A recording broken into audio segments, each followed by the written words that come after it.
27. Muy bien, bienvenidos a todos a nuestro encuentro de Kabbalah que tiene lugar hoy, miércoles 2 de julio, ¿es correcto? Correcto. Un poquito de No, tres. frío. Dos, no. Tres. Ese es mañana, ni 2 de jueves. julio. Muy bien, ya en Israel ya es 3, tienen razón. Bueno, vamos a comenzar con Este el año. encuentro de hoy, que va a estar todo alrededor de un tema que es el deseo. Así que deseo que puedan aprovechar la clase y vamos a intentar abordarla desde varios ángulos. El primero que les propongo es pensar esta motivación con la cual la gente suele vivir, y hay veces que pensamos que lo que mueve a la gente es dos fuerzas, o el deseo o el temor. Vos haces algo porque tenés un deseo y ganas de satisfacerlo, o haces algo porque tenés miedo. Y para ejemplificarlo, encontré un pasaje en la Torá que nos va a ayudar a entenderlo. Ustedes me imagino que recordarán que hace mucho tiempo vino Abraham, tuvo a su hijo Isaac. Isaac tuvo mellizos, Jacob y Esaú. ¿Recuerdan? Bueno, resulta que ambos competían por la primogenitura. Y si tenemos esto bien en claro, sabemos que cuando hay personajes en la Torá, algo nuestro está queriendo mostrarnos la Torá para que aprendamos un poco de nosotros. Entonces, Jacob se adelanta a su hermano, guiado por su madre, se lleva la primogenitura, y el hermano, cuando se entera, era el hermano fuerte, si no eran mellizos, había uno más fuerte, uno más débil, uno más valiente, el otro más de quedarse en casa. El fuerte, el valiente, dice, lo agarro y lo mato. No dice así, pero lo iba a matar. Entonces va uno de los dos, la mamá, y le dice a Itzhak, al papá, que Jacob se vaya en busca de una esposa. Que se vaya de acá, que no se quede acá, porque así consigue esposa en mi familia, de donde yo vengo. Porque si se casa con una chica de acá, acá no hay chicas judías, va a asimilarse. Entonces, lo que marca el viaje de Jacob es el deseo. Conseguir una esposa. En cambio, la madre, eso se lo dice al papá. Al mismo chico, a Jacob, no le dice eso. Le dice, andate porque tu hermano te agarra y te mata. Ahí la motivación para emprender el viaje es el temor. Entonces yo busqué esto porque ¿por qué Rivka dice una cosa a Isaac y otra a Jacob? Más fuerte. Está sorda. Ven que están charlando en el Zoom. Porque no están todos muteados. ¿Qué pasó? ¿Se escucha bien? Sí. Hay que mutear a todos. Vamos a volver a mutear. Listo, ahí estamos. Bien, entonces les decía que lo que nos muestra ese espacio de la Torá, ese texto de la Torá, tiene que ver con esto. ¿Qué te motiva a vos? Cuando vas a hacer algo, ¿sentiste más motivación cuando tenés un deseo o sentís más motivación cuando tenés un temor y querés evitar algo malo en tu vida? Cuando salís a la calle, ¿te motiva más a hacer algo que te da muchas ganas o te frena más el temor, el miedo, el pánico? Entonces, esto es algo que a cada uno le puede servir para darse cuenta con qué actitud vive, con qué actitud salís a la calle todos los días, con qué actitud te levantás, y tiene muchas implicancias en nuestra tradición. Para eso lo voy a complementar con otra imagen de la tradición judía que nos ayuda en esto. ¿Vieron que Kashrut tiene un montón de normas? Bueno, ¿por qué? Antes de por qué. ¿Cuál es la norma para los peces o los pescados, para comer pescados en la norma de Kashrut? ¿Cuál es la norma general? Tiene que tener Escamas. escamas y aletas. Debe tener el pez, cuando está vivo en el agua, aletas y escamas. Y esto lo dije a propósito cuando está vivo en el agua, porque una vez fui a un restaurante en otro país, en México, y quería averiguar por un pescado si era kasher o no, y entonces no le puedo preguntar al mozo, es kasher. Entonces le digo, ¿este pescado tiene escamas? Y me dice, no, quédese tranquilo, se lo traemos todo limpiadito. Digo, bueno, entonces, ¿tiene aletas y escamas? El pez. ¿Por qué? ¿Cuál es la razón? Entonces, un rabino dice que, ¿para qué sirven las aletas? Para avanzar en la vida, para ir a cumplir lo que vos querés, el deseo. ¿Y para qué sirven las escamas? Para protegerte por el miedo. Entonces, hay gente que en la vida solo avanza. Se golpea, no importa, se pone un casco y va. Y se da la cabeza contra la pared una vez, dos veces, no importa. Ya lo voy a conseguir y por cansancio gana las cosas, pero en el camino tiene heridas de todo tipo. Y hay gente que no sale de la casa por miedo. No, mirá si llueve, no, mirá si sale mal, no, mirá si me equivoco, no, mirá si... Entonces, ¿cómo? Hace frío. Entonces, hay gente que por protegerse demasiado se pierde la vida. Y hay gente, por no perderse nada, queda muy herida en la vida. Entonces, el mensaje de Kashrut es equilibrio, las dos cosas. ¿Y cuál sería el equilibrio? Hay que lograr salir y avanzar, por eso tiene que tener aletas, pero también tenés que tener cuidado y protegerte. Es las dos miradas, no una sola. Pero como eso es un equilibrio que cada uno debe encontrar, no hay una fórmula, no es 40-60, no es 70-30, es una combinación de ambas que a vos te deje contento, contenta, feliz, feliza. Entonces, en esa búsqueda está lo que les digo yo. Piensen cuánto de aletas y cuánto de escamas tienen la mayoría de sus decisiones. No para juzgarte, para conocerte, para entenderte, para que vos veas qué te motiva. Si tenés deseos que te levantan todos los días de la cama y que te hacen ir en busca de lo que querés, o tenés más temores que te hacen quedarte y perder oportunidades. ¿Qué caracteriza tu vida? ¿Qué fuerza está más concentrada en tu vida? Una vez que tenés una buena lectura de vos, que es lo primero que siempre es lo que hace la Kabbalah, autoconocimiento, acuérdense, no es para decir, mirá, el otro va con el casco. No importa, o sea, es para que vos te conozcas. Una vez que te conoces y entendés un poquito esa combinación, se trata de darte cuenta si estás bien o hay que hacer alguna corrección, algún ajuste, cómo está ese equilibrio en tu vida. Entonces, para profundizar un poquito, les dije que el gran tema de hoy es el tema de los deseos, hablemos un poquito de los deseos, ¿no?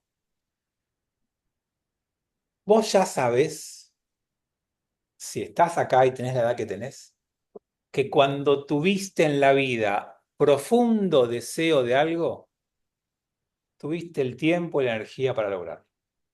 ¿Vieron cuántas veces que decís, querés? Ay, no tengo tiempo. No, no tenés tiempo, no tenés deseo, porque si tenés deseo, te haces el tiempo.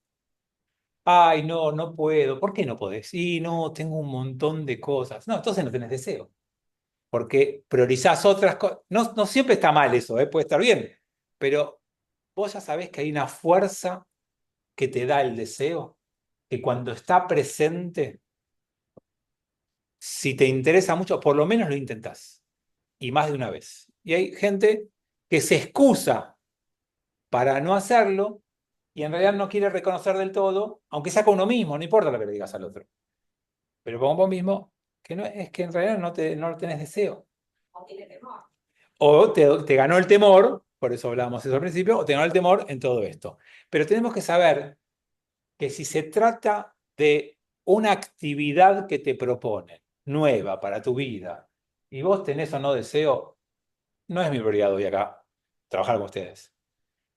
Pero se trata de un cambio personal que necesitas hacer, sí me importa hablarlo con ustedes. Sepan que muchos de los cambios que tenemos que hacer, le encontramos 1000 excusas. Y lo primero que tenés que saber es, ¿tengo realmente el deseo de cambiar esto? Sí, pero no sabés, el otro es increíble, no me deja tranquila, me vuelve loco, es re insistente. No, si lo conocieras al otro te darías cuenta por qué no cambia. ¿No? O sea, el cambio es una decisión tuya que tiene que transformarse en una necesidad que te movilice un deseo profundo de lograrlo. Y si eso ocurre, tenés que hacerlo. No importa si te va a llevar más tiempo, no importa si va a tener una estrategia inteligente para lograrlo, tenés que proponértelo. Y reconocete las autoexcusas que nos ponemos. Porque todos nos ponemos excusas siempre. ¿O me pasa solamente a mí? No, me quedo tranquilo. Cuando es mal de muchos, ¿viste? No, me quedo tranquilo.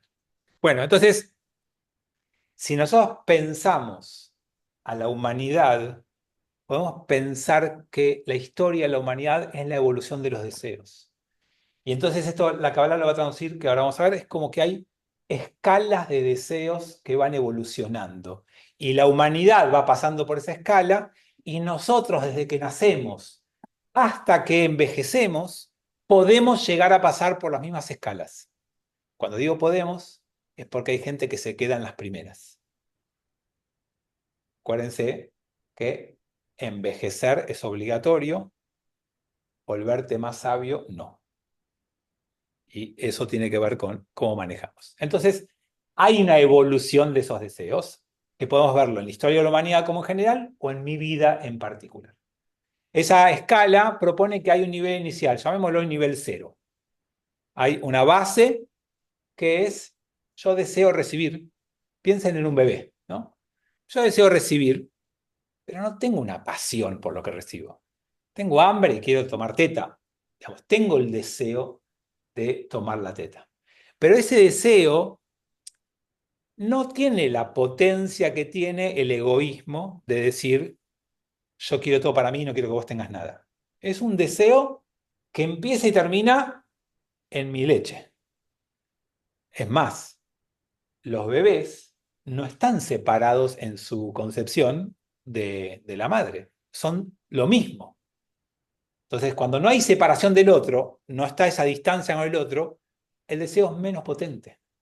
Es más fuerte cuando el deseo quiere además correr al otro, porque esto es para mí. 2, 3 años, ya a los 7, 8 meses empieza la separación de la madre, por eso la angustia del 8º mes, no sé si la escucharon una vez y demás. Bueno, igual este público todavía es muy joven para haber sido mamás, pero les cuento, porque yo lo leí en un libro, yo también soy joven. No, pero hay una angustia que empieza a aparecer cuando toman conciencia de esa separación. Y después se profundiza. Pero entonces, la primera etapa, que no es solamente los bebés, lo pongo como ejemplo, es cuando vos decías algo, tenés ganas de que eso suceda o lo obtengas, pero no es una pasión que te mueve una fuerza única y tampoco te preocupa el resto en este punto. Entonces, ahí hay como un primer nivel. Y busqué como pensarlo hoy y decir, bueno, cuando vos lográs entrar en una etapa de meditación en tu vida, y eso es un buen ejemplo, porque vos, cuando meditas, es algo que decías para vos, no es algo que decís, voy a trabajar 14 horas por día para lograr meditar, es algo que tiene un deseo, pero no una pasión, y cuando lo haces con otros es mejor. No es para vos solo. No mirás el mundo con escasez cuando mirás la meditación, cosa que mirás al mundo con escasez cuando mirás los bienes materiales. Y ahí mucha gente internamente piensa, si lo gana el vecino, lo pierdo yo. Si lo ganás vos, yo me quedo con menos. Que la torta se reparte entre nosotros. Y si vos me primeriaste, si vos te anticipaste, yo me lo pierdo. Y entonces ahí empezamos a pasar al nivel 1, o el segundo nivel de deseo, de lo que quiero presentarles. Entonces ahí sos un poco más grande y un poco más egoísta. Ya aparece el deseo como algo para mí. Yo lo quiero y eso que yo quiero está en la naturaleza y lo compito con otros. O sea, o lo tengo yo, lo tenés vos. Hay un puesto en la empresa. ¿Es para vos o es para mí? Entonces, esto en nuestra sociedad a veces se disimula más. Hay sociedades que son mucho más competitivas. Por ejemplo, la americana. Digamos, me contaron casos, hasta por ejemplo, para que tengan una idea, vas a la universidad, cursas una materia, faltaste un día, pedís un compañero, no fui en la clase pasada. ¿Cuándo es el examen? Conozco casos que le dijeron la fecha de examen mal. Qué guacho. ¿Por qué? Ah, perdón. ¿Por qué? ¿Por qué?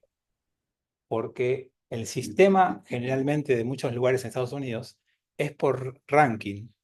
Y lo importante no es qué nota te sacaste vos, sino cómo es tu lugar en el ranking del curso. Y, por ejemplo, si después hay 10 lugares para los primeros 10, si el otro sacó mejor nota que vos, te dejó afuera. Entonces, no es solo que hay gente egoísta, sino que a veces el sistema te hace ser egoísta. Y lo que uno cuando uno tiene que pensar en uno, bueno, ¿yo quiero vivir así? ¿O solamente cuando el sistema me obliga y puedo manejar esa diferencia?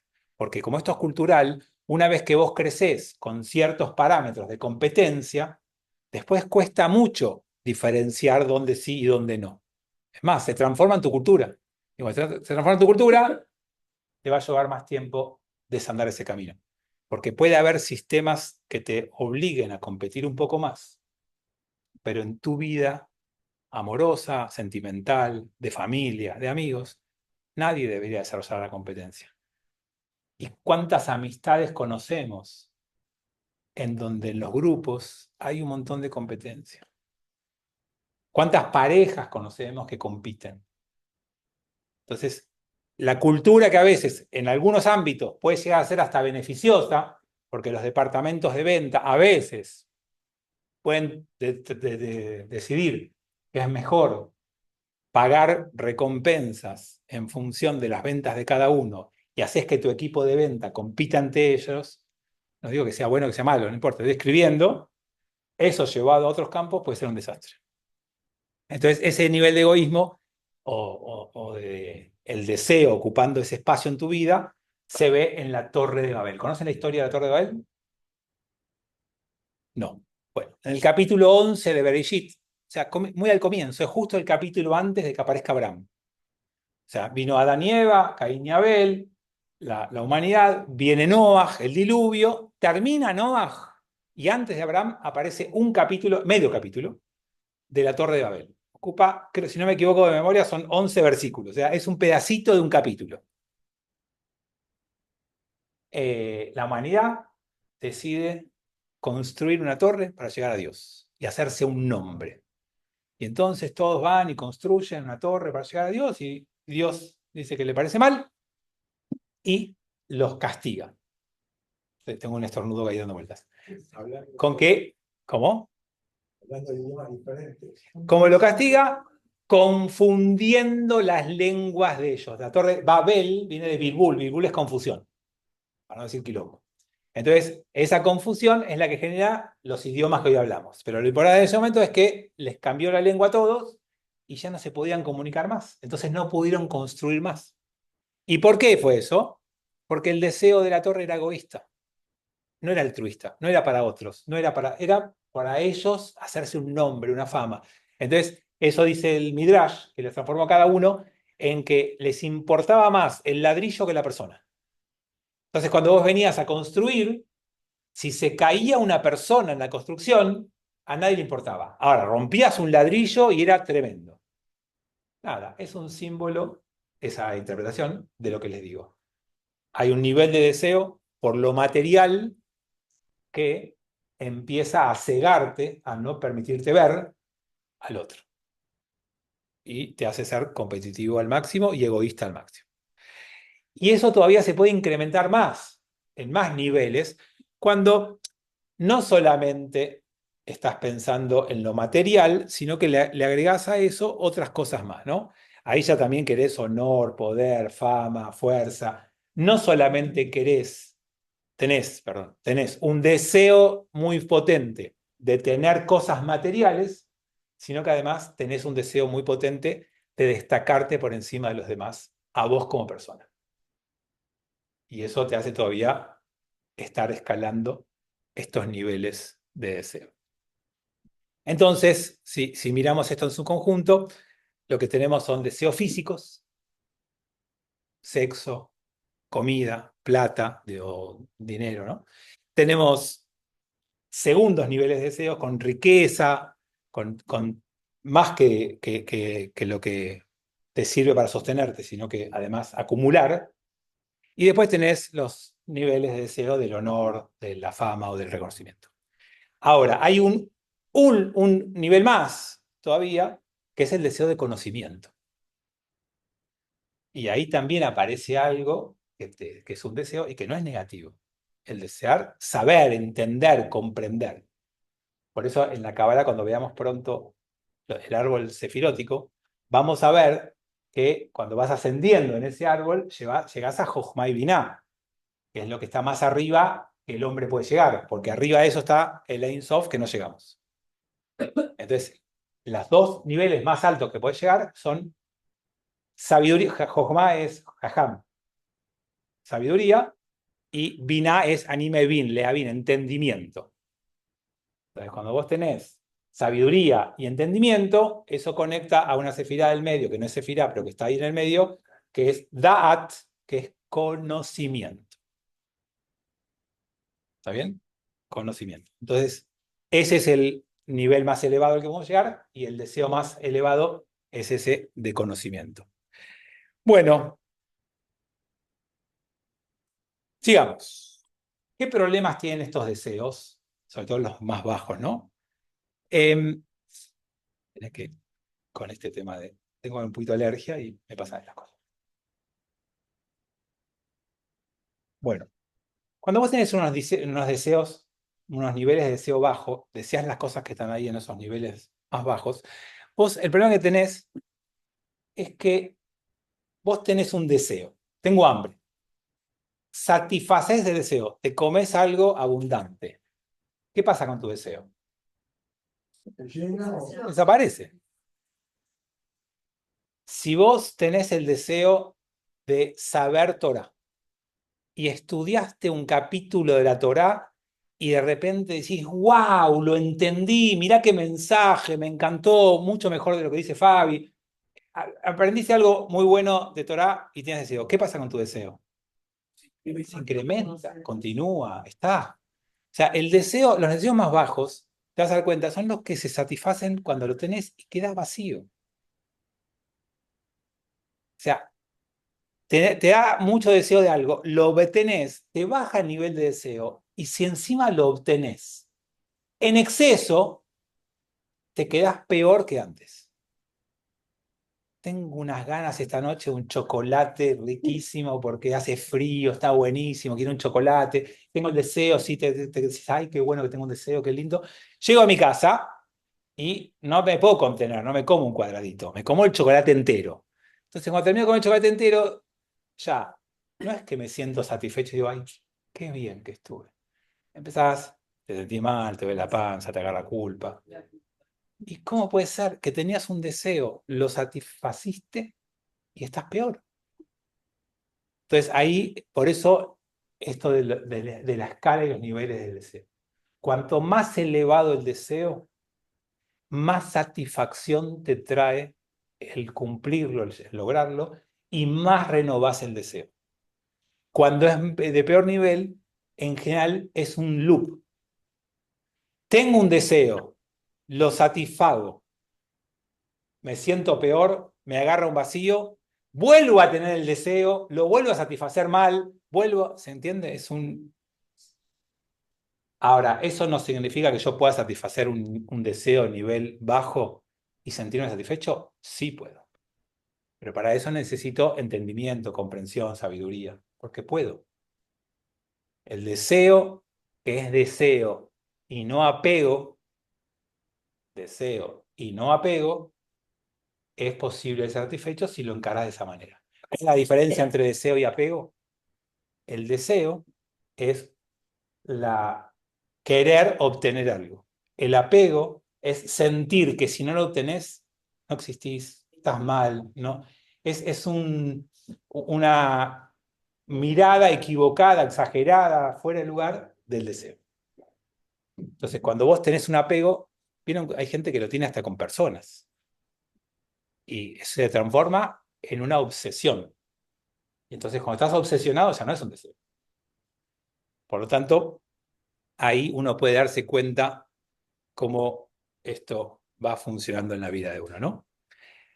Bien. Yo ya lo comenté, pero por las dudas lo refuerzo este día que es muy importante pensar el tema de los vacíos que nos quedan después de los deseos. O sea, la satisfacción de un deseo nunca te puede llevar a un vacío, salvo que lo hayas encarado de un nivel muy bajo y con un enfoque primitivo. Si no, el deseo tiene que ser algo que te motive a seguir, ¿no? Es como el ejemplo que yo les daba antes. Yo deseo meditar. Ahora tengo deseo. Logro poder meditar y cuando termino digo, ay, qué lindo, quiero hacer esto una vez por día. Entonces, el deseo fue satisfecho y al ser satisfecho me propongo seguir manteniendo esa práctica y ese vínculo.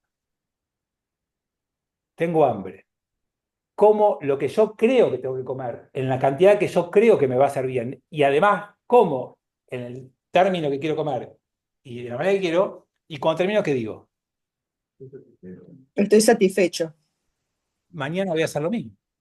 O sea, no solo que ahora me siento satisfecho, sino que quiero volver a repetir eso sin necesidad que en el medio aparezca un vacío en mí. Y ese es un punto súper importante en todo esto.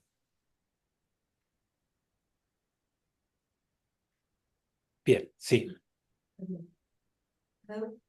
Yo, perdón que me refiero a mí misma, pero a mí me costó muchísimo tiempo darme cuenta entre yo iba atrás de un deseo o cómo era en mi vida. Yo creía que hacía todo lo que me decían y después me di cuenta un día que hacía nada más que ahí donde, o sea, uno a veces, a mí me pasó, me costó un montón reconocer que yo iba atrás de mi deseo. El autoengaño. Mira, encima que así. Bueno, el deseo es el motor de la vida y está bien que uno sienta y busque su deseo. Lo que tenés que entender es si el deseo es tuyo o no, si está impuesto de afuera o es tuyo. Y una vez que... Que a mí se me metían en la cabeza. Está bien, pero no salen de la nada. Ah, Un deseo que a mí se me mete en la cabeza puede ser un deseo que me apareció porque veo a otro y entiendo que el otro haciendo eso es re feliz, porque lo veo en las redes sociales, entonces de repente tengo el deseo de hacer lo mismo. Y yo entiendo que es mi deseo en busca de mi felicidad, pero en lugar de ser más genuino de mí, es de imitación o copia de otro.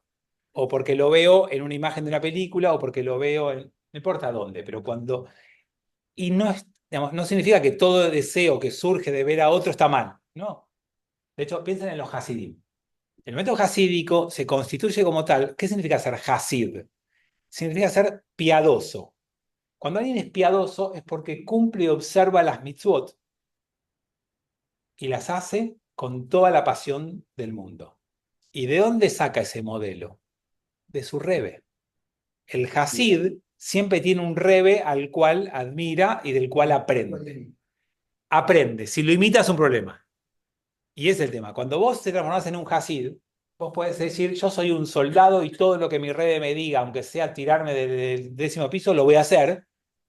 Es por obediencia y por imitación, no va.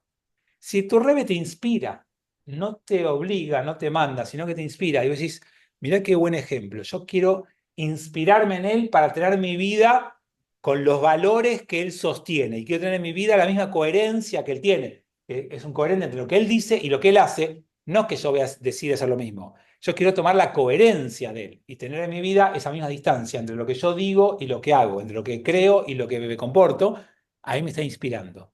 Porque no repito sus actos, me baso en sus valores y los adopto para mi vida. Y ahí tengo un deseo que me mueve, pero me lleva por un buen camino. Y es bueno. Entonces, es muy difícil contestarte desde una pregunta así tan general.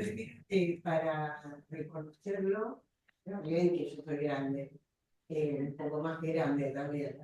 Quiero decir que uno tiene que tener medio como un camino que te permita darte cuenta si es. ¿Sí? ¿Y sabes cuál es el camino, según esta mirada, ¿no? El camino que te permite darte cuenta es el autoconocimiento. Lo mejor que uno tiene que hacer en el ejercicio que quiera empezar para adoptar más Kabbalah en su vida es conocerte lo más que puedas. Porque a medida que vos te vas a conocer, te vas a dar cuenta si ese deseo tiene que ver con vos o tiene que ver con otro. O tiene que ver con algo que viste, o tiene que ver con la publicidad, con un marketing, tiene que ver con una ilusión, tiene que ver, o tiene que ver con un conocimiento tuyo. Voy a darte algún ejemplo más de mi vida como para llegar a entender esto. Cuando yo era más joven, porque ahora sigo siendo joven, además joven, a mí me apasiona viajar, me encanta viajar, y entonces veía a mis amigos que viajaban mucho y yo decía, yo también quiero viajar. Y a veces ese deseo de viajar era más ver a otros que podían viajar un montón, mucho más que yo, y sentir que, bueno, yo también quiero viajar porque yo. Y en algún momento uno empieza a ver, dice, a ver, ¿por qué quiero viajar? ¿Por qué otros viajan? ¿Cuál es el motivo de viajar? Y entonces a partir de ahí uno puede decir, no, bueno, viajar es una manera de conectar con mis hijas distinto a lo que conecto acá. Porque acá cada uno tiene su distracción, cada uno tiene su actividad, cada uno tiene sus cosas y estamos bien, pero cuando viajamos logramos formar una burbuja familiar que nos permite una. Entonces ya transformamos el viaje no en un deseo para conocer más ciudades o llegar más lejos, ya no importa dónde, porque lo importante es que vamos juntos. Y entonces no se trata de viajar al mismo lugar que fueron otros o de conocer los lugares que están de moda, no, se trata de generar un ámbito. Y eso uno lo descubre cuando dice, bueno, a ver, ¿por qué quiero viajar? ¿Para qué quiero? Sí, porque a todos nos gusta viajar. Sí, esa respuesta no me alcanza. ¿Por qué quiero viajar? ¿A dónde quiero viajar? ¿Cuál sería el deseo? Y bueno, cuando uno se conoce y entiende, bueno, en realidad lo que yo busco no es viajar, es tener ese mundo de burbuja con mis hijas. Y si supongamos que no tengamos la posibilidad de viajar porque no nos alcanza el dinero, bueno, si yo lo que quiero no es viajar, es tener una burbuja familiar de unos días donde tenemos vivencias intensas que nos van a quedar como recuerdo para toda la vida, ese es mi deseo, no es viajar. Es tener espacios de burbuja y bueno, buscaré otra forma de obtener lo que yo quiero. Y ahí es donde uno puede jugar un poco con eso. Entonces, ¿cómo te das cuenta? Y si yo no viajo, me frustro. No. Si viajo, puedo disfrutarlo y transformar la burbuja, o puedo ser que viaje y como me equivoqué y en lugar de pensar en el viaje como el verdadero punto, en lugar de pensar que es la burbuja el verdadero punto, pienso que el viaje es el fin en sí mismo, ¿sabes qué? Trabajo más horas, me endeudo, porque lo que yo quiero es viajar. Y entonces le veo menos a mi familia, me pongo más nervioso, estoy más tenso, aprovecho menos y cuando realmente llega el viaje, estoy tan agotado y de mal humor Estresado. que igual no disfruto el encuentro familiar que quería. Y volví del viaje y tuve el viaje y la pasé peor. ¿O nunca les pasó que buscando algo, pensando que eso iba a ser lo mejor que se iba a pasar, terminó siendo algo negativo? Eso suele pasar cuando confundimos el medio con el fin. Pensamos que el fin es el viaje, y el viaje, en el ejemplo que yo te di, puede haber otros, en el ejemplo que yo te di, el viaje no era el fin, era el medio. Y si yo pongo el viaje en el fin, el objetivo final, puedo arruinarlo todo. Pero bueno, es un pensamiento muy personal de cada uno. Bueno, vamos a terminar hablando de los peligros del deseo, ¿no? Y para eso los quiero llevar al relato de la Torá del deseo. ¿Cuál es el relato por excelencia de la Torá del deseo? El fruto prohibido. Ese relato viene a traernos a nosotros como seres humanos en la lectura de la Torá, en el comienzo de la Torá, el desafío de la vida. Porque salir a la vida es salir a exponerte a los deseos. Empezar a crecer es darte cuenta que hay cosas que vas a desear y ahí aparece algo dentro tuyo que a veces es maravilloso porque es un motor, es genial porque te permite cambiar, pero también es un peligro. Porque el deseo, tal vez un poco como lo decías vos, te puede llevar a hacer cosas que después decís, esto era lo que yo realmente quería, esto me está trayendo algo bueno para mí. Entonces, lo importante acá es darte cuenta que el deseo despierta a vos despierta en vos algo, que es tu impulso, que en hebreo se llama yetzer. Vos tenés un impulso. Y la pregunta es, el deseo que tenés ahora, estás pensando, te despierta un impulso. ¿Y ese impulso lo controlás o no lo controlás? Si vos tenés un deseo que te despierta un impulso, que te da motivación, fuerza, coraje para lograr algo, pero lo podés dominar, estamos bien. Si vos tenés un deseo que despierta un impulso que no podés dominar a punto tal que hasta capaz que transgredís la única norma que tenés, la única ley que Dios te dio, va a ser un problema. Y el relato del deseo de Javá y Adán con el fruto prohibido es ese relato, en donde ellos tuvieron un deseo, eso despertó un impulso, el impulso los hizo pensar, pero esto está prohibido, y no importa. Entonces todos tenemos que tener el mecanismo inhibidor de la autoridad, de la ley, y sentirnos en control. Cuando no estás en control, es cuando el deseo no está bien. Suele atacar en momentos de debilidad nuestra. Y ahí es donde se juega realmente tu fortaleza. Porque vos podés sentirte en pleno control durante el día, pero a la madrugada, de noche, con sueño, cansado, no. Por eso hay mucha gente que va a la madrugada a abrir la heladera. O vos te puedes sentir en control cuando todo el resto de tu vida funciona más o menos bien. Y cuando un punto de tu vida se descalibra, caes. Entonces no estás en control. Porque cuando todo está más o menos ordenadito, es más fácil el control. El control se juega cuando hay algún problema, cuando hay algo que no está tan bien. Y ahí es cuanto más te vas a dar cuenta si tenés fortaleza, si tenés bajo control o si estás dominado por tus impulsos. Si el que gobierna en tu vida sos vos, o es tu yetzer, tu instinto, tu impulso y eso. Entonces, mientras vos seas el empoderado, está bien. Cuando el impulso se apodera de vos y te gobierna, Pero también te agota eso, ¿no? El querer mantener siempre la fortaleza te agota. bueno, depende qué tengas que hacer para tener esa fortaleza. Por eso el ejercicio ideal es que estas cosas estén tan presentes en tu vida que no sea ni necesario pensarlo. O sea, yo les hago una pregunta como para que vean. Vos salís apurado de tu casa y vas a cruzar la calle y está el semáforo en verde para los autos. ¿Tenés que hacer mucho esfuerzo para detenerte y esperar? Generalmente, aunque estés recontra apurado, aunque estés así en la esquina, vas a esperar, porque no haces mucho esfuerzo. ¿Por qué? Porque entendés las consecuencias de cruzar con los autos pasando por la Avenida Libertador. Tenés un conocimiento previo. ¿No? Y tenés la visión, ¿por qué? Porque el apuro por llegar no nubla tu instinto a la vida. Ahora, ese mismo sistema es el que tiene que funcionar en los demás deseos. Digamos, sexo, comida, plata, riqueza, honor, todo lo que fuimos viendo antes. Si alguno de esos deseos te hace trabajar en vos en la fortaleza y te agota, bueno, ahí hay algo para trabajar. No solamente vamos a trabajar en nosotros cuando somos víctimas del deseo, sino cuando vemos que esto es un esfuerzo sobrehumano.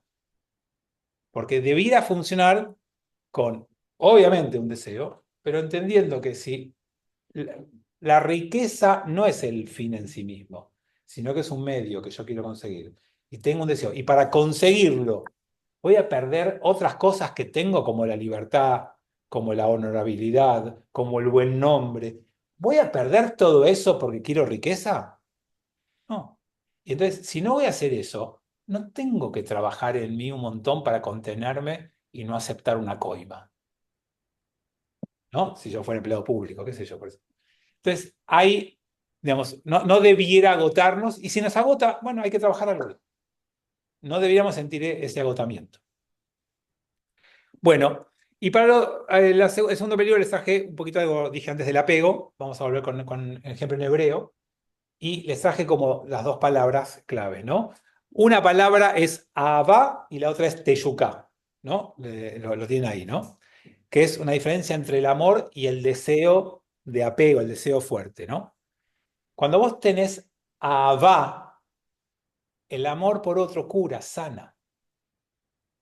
El deseo excesivo enferma, ¿no? Cuando vos tenés un deseo por otra persona que está sostenido en el amor, ese deseo sostenido en el amor, a vos estar enamorado es lo más lindo. O sea, cuando vos te sentís enamorado de alguien, la vida se vive de otra manera. Uno se levanta de buen humor y tiene ganas y uno se arregla un poco más y se siente que tiene que... Estás enamorado, no hablo solamente de otra persona, ¿eh? Puede ser de un proyecto, de una idea, de una amistad, de tu rabino por el conocimiento, de lo que fuera. Entonces, el amor, tenés que darte cuenta que saca lo mejor de vos y te hace estar en un estado divino. Por eso decía, el amor cura. En cambio, el deseo mal puesto, el deseo de bajo nivel, enferma. Clarísimo. ¿Sí? Es todo lo negativo que te puede... Y entonces transpiras y te pones mal y te pones ansioso y te desequilibra y te altera y dices, ay, no te puedo ni escuchar, no me puedo concentrar. No.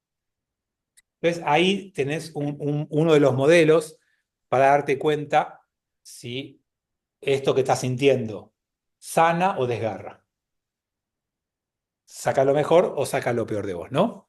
Lo segundo es que el amor es atemporal, no es de ahora, no es en este instante. El deseo es más cíclico y más pasajero y es ahora o nada y es un arrebato. Entonces, de vuelta, esto que te despierta, ¿te hace a vos entregarte a algo sin apuro, sin presión, sin intensidad o hace de vos algo ciclotímico, donde de repente estás bien, de repente estás mal, empiezas un ciclo donde tenés mucha euforia y después mucha depresión y después de vuelta mucha euforia.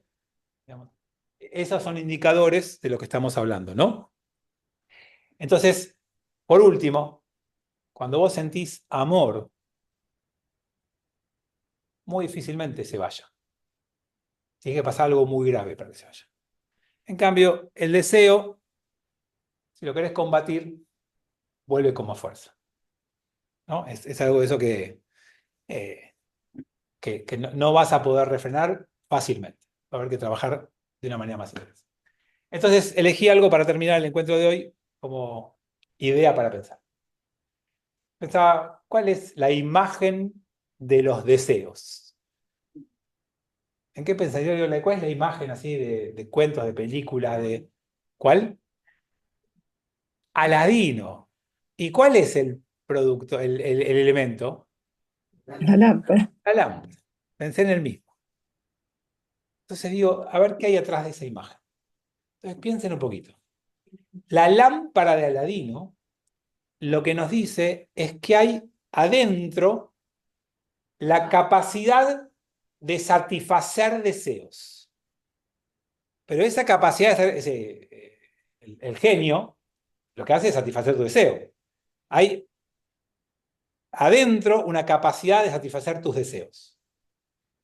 Si lográs liberar con cariño, rotando la lámpara, eso que tenés adentro, aparece una fuerza para satisfacer tus deseos que tiene una potencia tremenda. Ahora, si no haces eso de esa manera, esa fuerza que tenés adentro la desperdiciás, no sirve, no funciona. Entonces, todos tenemos esa fuerza de satisfacer deseos encerrada dentro nuestro. Si encontramos el camino con amor y suavidad, para sacar eso de nosotros, vamos a lograr satisfacer muchos de nuestros deseos. Si no encontramos eso, esa fuerza adentro, no va a lograr nada. Entonces, tener deseos es maravilloso. Tenés que encontrar la manera justa de transformar ese deseo en una fuerza que te ayude a lograrlo. Y cuando no tenés ese camino, esa fuerza es desenfrenada, no te satisface los deseos, te mete en otros círculos de más deseos, te deja vacíos, te deja insatisfecho, te altera, te hace desgarrar, te hace sufrir. Entonces, está la posibilidad de lograrlo. Encontrar el camino exacto, que fue el que encontró Aladín con la lámpara, y vas a tener esa fuerza para sentirte cada vez mejor. Bueno, nada, este fue el encuentro que quería compartir con ustedes. Espero que se lleven algo para pensar. Y recuerden que nos vemos el viernes, Kabbalah Shabbat, cena sabática, y después entre los 2 miércoles, y la semana que viene, martes, si pueden, si quieren, los Y espero. mañana, motivas.